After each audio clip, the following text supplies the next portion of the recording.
ओम शांति। वाणी है आज की 12/4/2022 की। सारे मुरली का मीठे बच्चे तुम दुख हरता सुख करता बाप के बच्चे हो।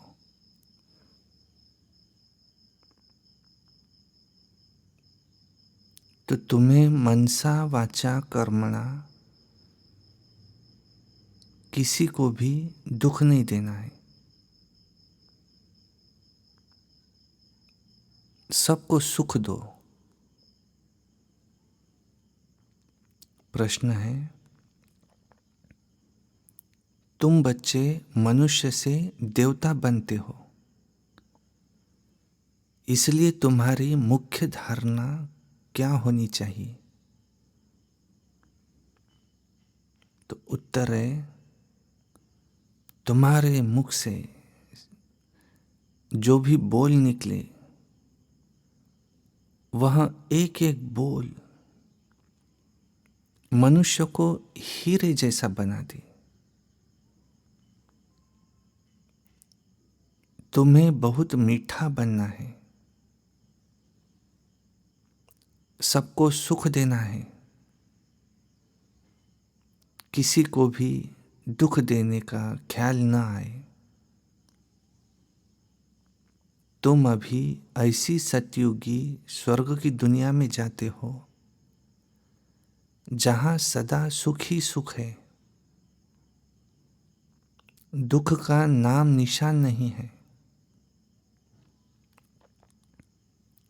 तो तुम्हें बाप की श्रीमत मिली है, बच्चे बाप समान दुख हरता सुख करता बनो।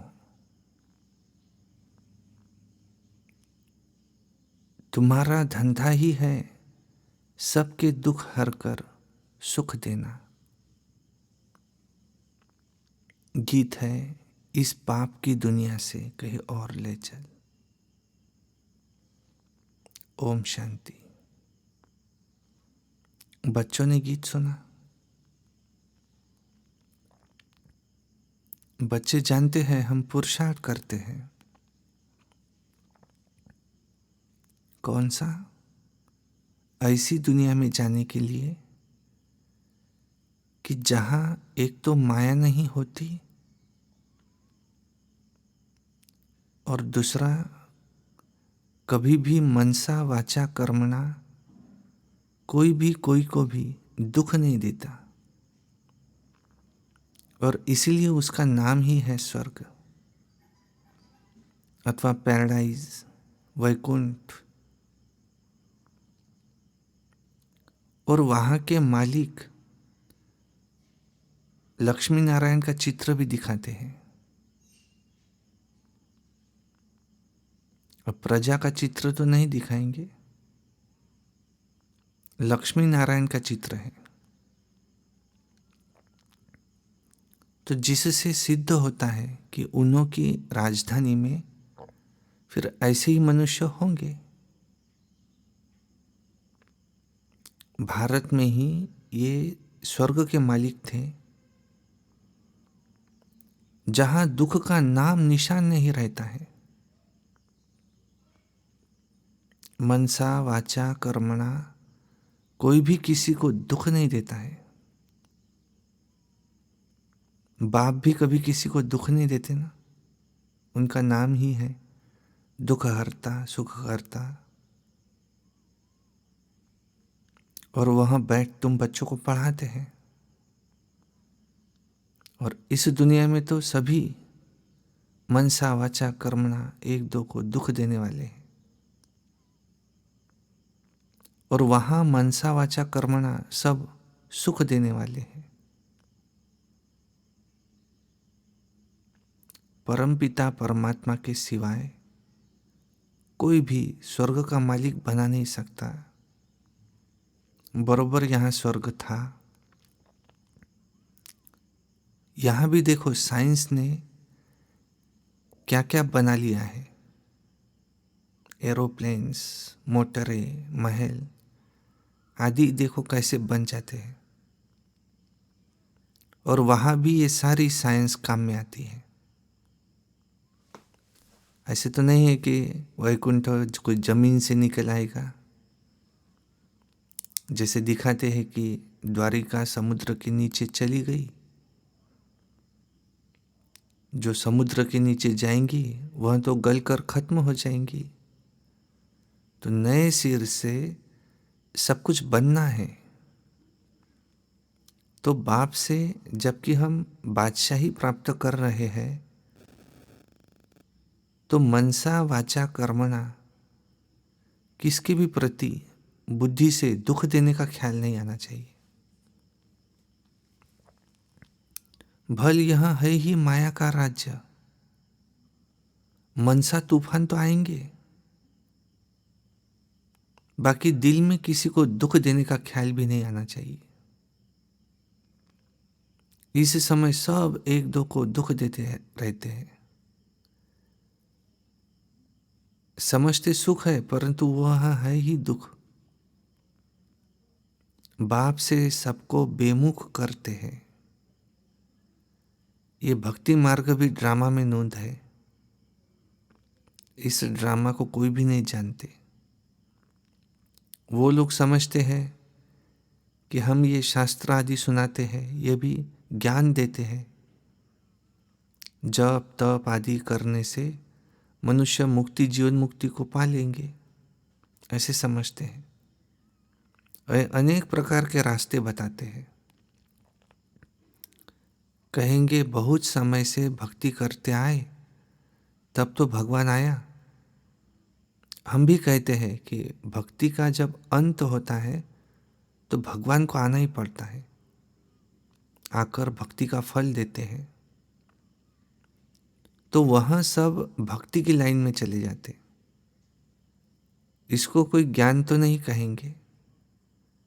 शास्त्रों के ज्ञान से सद्गति नहीं होती।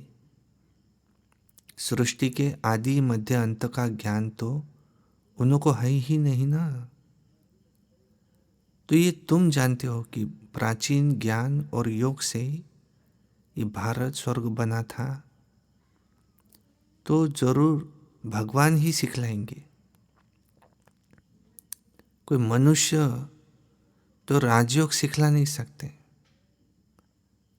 भगवान ने जो सहज राजयोग सिखलाया था उसका बाद में शास्त्र बनाया है द्वापर से। यहाँ तो भगवान खुद बैठ नॉलेज समझाते हैं। अभी गीता में सिर्फ एक भूल की है, जो नाम बदली कर दिया और समय भी दूसरा लिख दिया, द्वापर युग। अब तुम जानते हो कि अभी भगवान हमको ज्ञान और राजयोग सिखला रहे हैं, सृष्टि के आदि मध्य अंत का ज्ञान दे रहे हैं, जो और कोई शास्त्र में नहीं है। और कल्प की आयु भी बड़ी लंबी चौड़ी कर दी है। मनुष्य तो वही शास्त्र आदि पढ़ते रहते हैं। बाप ने समझाया है, यह सृष्टि रूपी झाड़ है। इस झाड़ में पहले थोड़े पत्ते होते हैं, माना थोड़े मनुष्य होते हैं यहाँ सृष्टि पर, और फिर बढ़ते जाते हैं। फिर भिन्न भिन्न धर्म के पत्ते दिखाए जाते हैं, माना एक एक धर्म स्थापन हुआ। वास्तव में यह जो भी वेद शास्त्र आदि है वह सब भगवत गीता के पत्ते हैं, अर्थात उनसे निकले हुए हैं। अब तुम देखते हो कि बरोबर नए झाड़ की स्थापना होती है। तूफान आदि में कोई तो झट मुरझा जाते हैं, गिर पड़ते हैं। तुम जानते हो अभी हमारे दैवी झाड़ का फाउंडेशन लग रहा है, और जो धर्म स्थापक है वो ये नहीं जानते हैं कि हम क्रिश्चियन धर्म का अथवा फलाने धर्म का फाउंडेशन लगाते हैं? नहीं, पीछे समझ में आता है कि फलाने ने ये फाउंडेशन लगाया है। यहाँ तो कांटों को फूल बनाना होता है। अब तुम जानते हो, हमको तो देवता बनना है, तो क्या करेंगे? पहले तो सबको सुख देना है। किसी को भी दुख देने का ख्याल नहीं आना चाहिए। एक एक अक्षर मुख से ऐसा निकले जो मनुष्य को हीरे जैसा बना दे। बाप भी हमको ज्ञान सुनाते हैं, जिसको धारणा करते करते हम हीरे जैसा बन जाते हैं। वास्तव में टीचर कोई किसी को दुख तो देते नहीं, वो तो पढ़ाते हैं। हाँ, समझाया जाता है कि अगर अच्छी रीति नहीं पढ़ेंगे तो 21 जन्म के लिए घाटा पड़ जाएगा। 21 जन्मों के लिए अब पुरुषार्थ करना है, तो अब ही पुरुषार्थ करना है। हमें बाप मिला है, जिसको ही भक्ति मार्ग में हम याद करते थे कि हे भगवान। साधु संत आदि सब उनको ही याद करते हैं कि भगवान तो एक ही है ना। परंतु वह कौन है, ये तो कोई नहीं जानते। श्री कृष्ण तो सतयुग में प्रिंस था। उसको तो ऐसे कोई नहीं कहेंगे कि वह सर्व का दुख हरता है, सुख करता है। वही श्री कृष्ण की आत्मा जो सुख में थी, अब दुख में है, 84 जन्म लेते हैं। वो 84 जन्म लेते हैं, उनके साथ साथ और आत्माएं भी 9 लाख, वो भी 84 जन्म लेते हैं। भगवान के लिए तो ऐसे नहीं कहेंगे ना। वह तो दुख और सुख से न्यारा है। उनको कोई मनुष्य का तन है नहीं। बाप जो स्थापना करते हैं तो वहाँ सुख ही सुख है। तब तो गाया जाता है दुख हरता सुख करता। ये एक बाप को ही लगता है। अब तुम जानते हो कि हम रावण के राज्य में आधा कल्प दुखी थे। अल्पकाल का सुख रहता है, बाकी तो दुख ही दुख है, जिसको सन्यासी लोग काग विष्ठा के समान सुख कहते हैं, क्योंकि विकार से पैदा होते हैं ना। लेकिन कोई पवित्र प्रवृत्ति मार्ग भी होता है जहाँ कोई भी विकार नहीं होगा, तो बरोबर वो सतयुग में था और उसका नाम ही है स्वर्ग। वह है पवित्र मार्ग, स्वर्ग। फिर पतित बनते हैं तो उसको कहा जाता है नरक, भ्रष्टाचारी मार्ग। तो यह दुख और सुख का खेल बना हुआ है। मनुष्य को अभी अभी सुख अभी अभी दुख है। उनको तो ये मालूम ही नहीं है कि स्वर्ग में सदा सुख होता है, कि जहाँ दुख का नाम निशान भी नहीं रहता, और यहाँ तो फिर सुख का नाम निशान नहीं है। विकार में जाना ये तो दुख ही है। तब तो सन्यासी भी उसका सन्यास करते हैं ना। परंतु उनका है निवृत्ति मार्ग, सब कुछ छोड़ के चले जाते। सतयुग में है प्रवृत्ति मार्ग, माना वही रहते हैं गृहस्थी, पर वहां कोई विकार होते नहीं। वह था शिवालय, देवी देवताएं, लक्ष्मी नारायण आदि के जड़ चित्र मंदिरों में भी हैं, कैसे ताज तख्त से सजे हुए हैं। तो भारत ही है कि जिसमें राजा रानी दैवी संप्रदाय थे, और कोई धर्म में ऐसे तो है नहीं। भल राजाएं तो बहुत हैं, परंतु डबल ताज तो नहीं ना। तो पूजा पवित्रता की होती है। सतयुग में शुरू से ही राजाई चलती है। आदि सनातन डबल सिरताज देवी देवता धर्म था। वह धर्म कैसे स्थापन हुआ, तो ये सब बातें अभी तुम बच्चे जानते हो कि अभी वो शिव बाबा स्थापन कर रहे हैं, कि जिससे नई दुनिया स्वर्ग आई।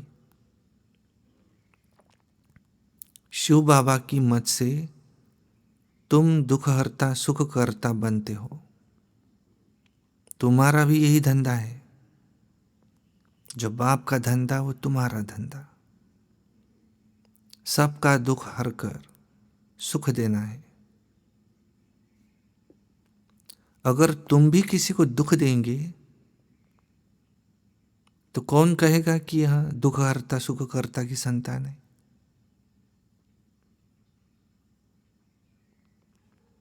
पहले मनसा में ख्यालात आते हैं और फिर एक्ट में आता है। तुम बच्चों को तो अति मीठा बनना है। भगवान हमको पढ़ाते हैं। तो जब तक चलन तुम्हारी दैवी नहीं होंगी तो मनुष्य तुम पर विश्वास कैसे करेंगे। सोचो कि देवी देवता बनने वाले हैं। गीता में भी लिखा है, भगवान उवाच, कि मैं तुमको नर से नारायण बनाता हूं तो भगवान जरूर संगम पर होगा। भगवान उवाच है कि मैं तुमको राजयोग सिखाता हूं तो जरूर पुरानी दुनिया का विनाश भी हुआ होगा। अब ये काम कोई कृष्ण का तो है नहीं। त्रिमूर्ति दिखाते हैं परंतु शिव को उसमें उड़ा दिया है। फिर कहते हैं ब्रह्मा को तो 3 मुख है। ऐसे तो होता नहीं। ये ब्रह्मा तो देखो 1 मुख वाला है। अब मनुष्य को 3 मुख कैसे होंगे। तो बाप कहते हैं तुम मेरे समझू सयाने बच्चे हो। तुमको अब समझ मिली है। तुम ही विश्व पर राज्य करते थे। अब बाबा तुमको देही अभिमानी बना रहे हैं। माना कहते हैं अब अपने को आत्मा समझो। इस देह में मैं आत्मा हूं। देही अभिमानी। मुक्ति धाम में सबको अशरीरी बनाए भेज देते हैं। सबके शरीर छुड़ाए सबको वापस ले जाते हैं। यहां आकर तुमने ये शरीर धारण किया। शरीर धारण करते करते तुमको देह अभिमान पक्का हो गया।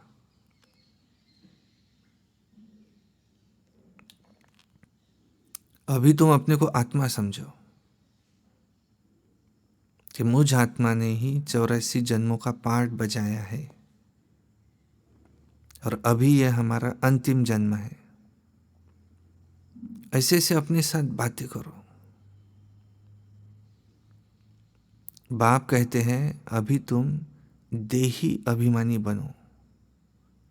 क्यों? अब वापस लौटना है। फिर तुम स्वर्ग में आएंगे। अभी तुम कौन सी मेहनत करते हो। अभी तुम मेरे द्वारा स्वर्ग की बादशाही लेने की मेहनत करते हो। तो खुशी का पारा नहीं चढ़ता कब? जब बाप को भूल जाते हो तो खुशी का पारा नहीं चढ़ता। और शास्त्रों में तो कितनी भारी भूल कर दी है कि शिव बाबा को ही उड़ा दिया। पूजा करते भी कहते नाम रूप से न्यारा है। अरे तो पूजा किसकी करते हो, याद किसको करते हो। और कहते भी हो कि आत्मा भ्रुकुटी के बीच में रहती है। परंतु आत्मा किसकी संतान है ये तो नहीं जानते। मैं आत्मा भ्रुकुटी के बीच में रहे इस शरीर द्वारा पाठ बजाता हूं, इस पुतले को नचाता हूं। जैसे कठपुतलियों का डांस होता है ना, वो दूसरे आदमी बैठ डांस कराते हैं। यहां आत्मा डांस कराती है शरीर का। तो पहले पहले देही अभिमानी बनना है। और जो बाप जो कुछ भी समझाते हैं उसको धारण करना है। प्रदर्शनी में पहले पहले तो बाप का परिचय समझाना है कि ये सब का बाबा है, निराकार है। फिर दूसरा है ये साकार प्रजापिता, दो बाबाएं हैं। तुम जानते हो लौकिक बाप भी होता है, एक पारलौकिक बाप भी होता है। लौकिक बाप वह है हद का बाप, पारलौकिक बाप वह है बेहद का बाप। अब पारलौकिक बाप नई रचना रच रहे हैं, तो हम यहाँ वर्षा शिव बाबा से लेते हैं। ऐसी सी बातें अपने साथ करके फिर पक्का कर देना है। देही अभिमानी बनना है। हम यहाँ शिव बाबा के पास पढ़ने के लिए आते हैं। शिव बाबा परमपिता परमात्मा निराकार है, साकार में फिर ये प्रजापिता ब्रह्मा है। और तुम हो प्रजापिता ब्रह्मा के मुख वंशावली ब्राह्मण।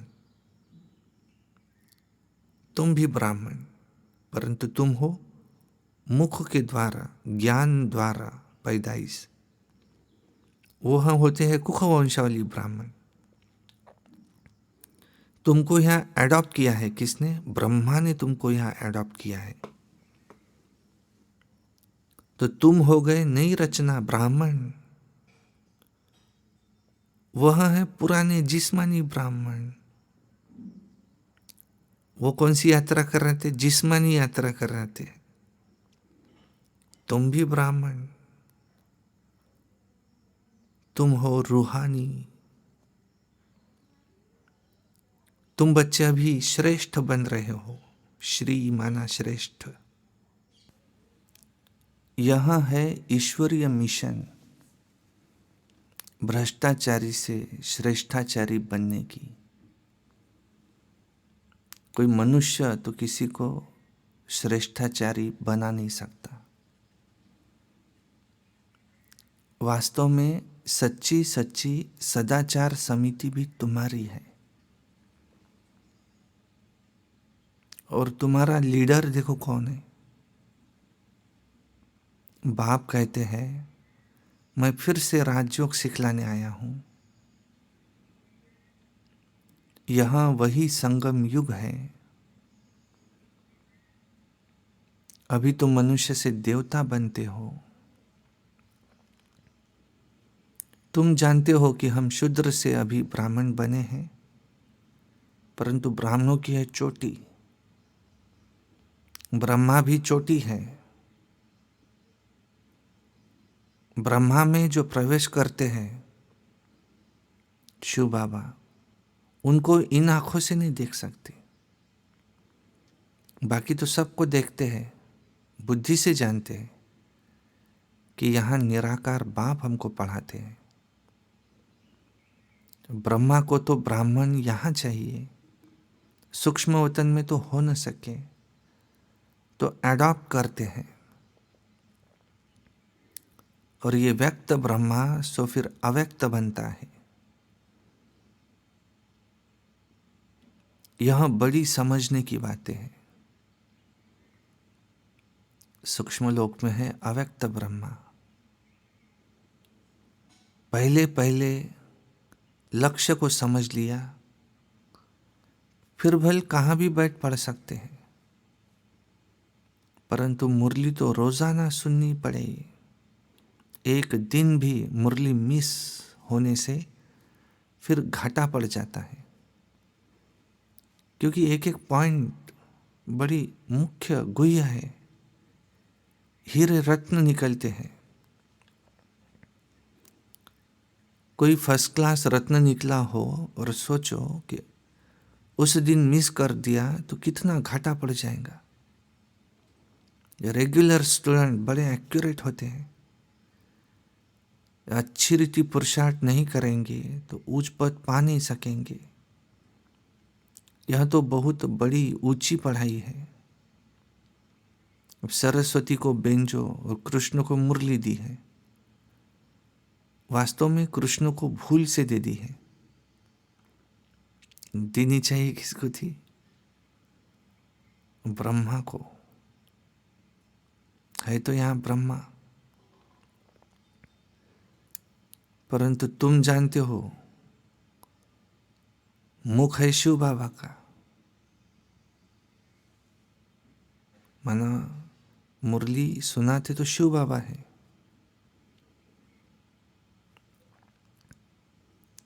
तो कृष्ण का और सरस्वती का तो कोई भी कनेक्शन नहीं है, तो सारी मूंज कर दी है।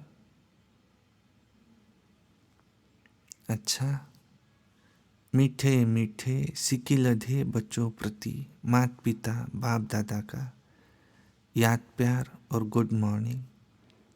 रूहानी बाप की रूहानी बच्चों को नमस्ते, और हम रूहानी बच्चों की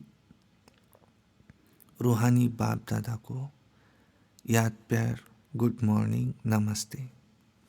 धारणा के लिए मुख्य सार है, नंबर 1, मैं आत्मा इस शरीर रूपी पुतले को नचा रही हूं, मैं इससे अलग हूं। ऐसा अभ्यास करते करते देही अभिमानी बनना है। दूसरा है, मुरली कभी भी मिस नहीं करनी है, रेगुलर बनना है। पढ़ाई में बहुत बहुत एक्यूरेट रहना है। वरदान है, माया और प्रकृति की हलचल से सदा सेफ रहने वाले दिलाराम के दिल तख्त नशीन भव। विस्तार है, सदा सेफ रहने का स्थान दिलाराम बाप का दिल तख्त है। सदा इसी स्मृति में रहो कि हमारा ही यह श्रेष्ठ भाग्य है जो भगवान के दिल तख्त नशीन बन गए। और जो परमात्मा के दिल में समाया हुआ है अथवा दिल तख्त नशीन है, वो तो सदा सेफ है।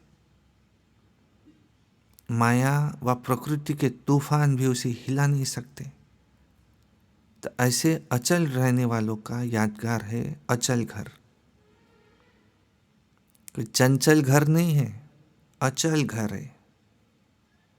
इसलिए सदा स्मृति रहे कि हम ही अनेक बार अचल बने हैं और अभी भी अचल है।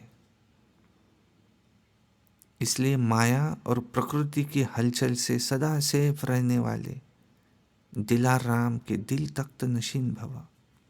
स्लोगन है, ज्ञान स्वरूप प्रेम स्वरूप बनना ही शिक्षाओं को स्वरूप में लाना है। अच्छा, ओम शांति।